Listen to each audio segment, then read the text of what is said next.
पाक सल्लल्लाहु अलैहि वसल्लम ने फरमाया हर चीज का कोई फल होता है। आप कोई काम भी करते हैं तो उसका कोई रिजल्ट निकलता है, फल होता है। तो नबी पाक अलैहि सलाम ने फरमाया ये जो आजिज़ी है ना, इसका फल मोहब्बत है। तुम अगर आजिज़ी करोगे तो फिर इसका फल मोहब्बत है, झुक जाएं। झुकने से रिश्ते मजबूत होते हैं। कभी ससुर को भी माजरत करनी पड़े तो ये कोई मुश्किल काम नहीं, गलती सास से भी हो ही जाती है।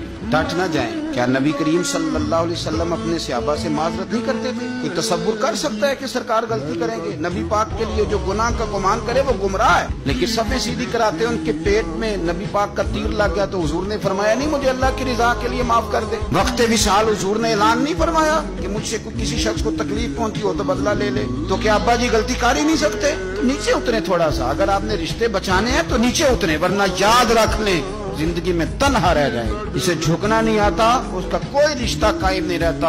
मियाँ साहब फरमाया करते थे नीवियां नाल ते निभ जांदी जे कर दिलों निभाइए, उच्चियां नाल ना निभे मोहम्मद जे कसरा ना खाइए। अगर तुझे आदत है थोड़ा सा तू कसर खा लेता है तो फिर तेरी निभ जाएगी। अगर तू कहता ना ना माँ बदौलत तो ये सवाल ही नहीं। और एक जगह और कहा, फरमाने लगे उच्चा नाम रखाया जिसने ओ चुल्ले विच सड़िया। उच्चा नाम रखाया जिसने ओ चुल्ले विच सड़िया। और नीवा हो के लंघ मोहम्मद लंघ जावेगा अड़िया।